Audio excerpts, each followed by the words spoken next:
देखिए गत 24 घंटार rainfall record तेबे सर्वाधिक रेनफॉल होमर सोनपुर ठारे 328.4 मिलीमीटर ता सहित राज्यर अधिकांश स्थान में वर्षा रेकर्ड कर प्रबल वर्षा अति प्रबल अत्यंत प्रबल वर्षा रेकर्ड कर आमर अत्यंत प्रबल वर्षा 12टी स्थान में रेकर्ड कर 24टी स्थान में प्रबल अति प्रबल वर्षा रेकर्ड कर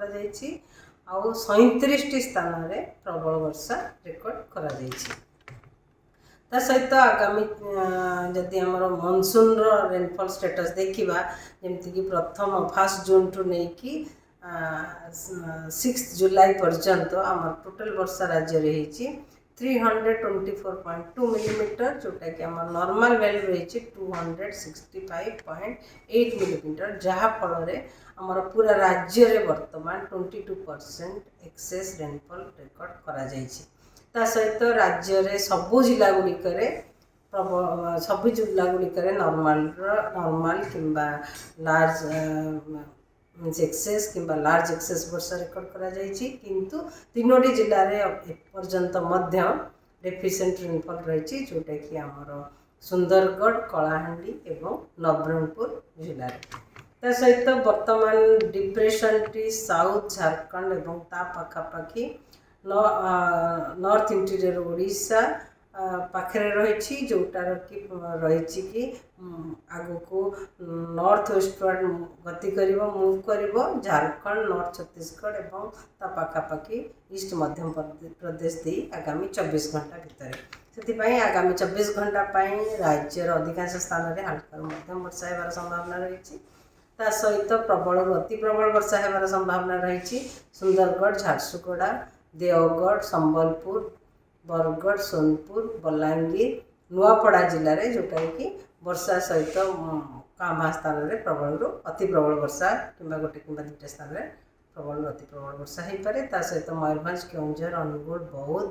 कंधमाल कलाहांडी नवरंगपुर जिले में गोटे कि 2टा स्थान में प्रबल वर्षा होबार संभावना रही काली कि 7 जुलाई आम आभ्यंतरण ओडिशार जिला गुड़िक अनेक स्थान में हल्का मध्यम वर्षा रही संभावना रही किंतु उपकूलवर्ती अंचल जिला गुड़िक किसी स्थान में हल्का मध्यम वर्षा रही संभावना रही सहित मयूरभंज केउंझर जिले में गोटे कि 2टा स्थान में प्रबल वर्षा होबार संभावना रही आमर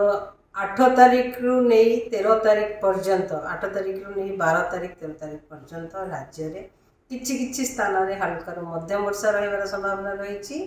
पर्यंत वार्निंग किछि जारी करा जाय नहीं हेवी रेन प्रबल वर्षा होबार विशेष संभावना नहीं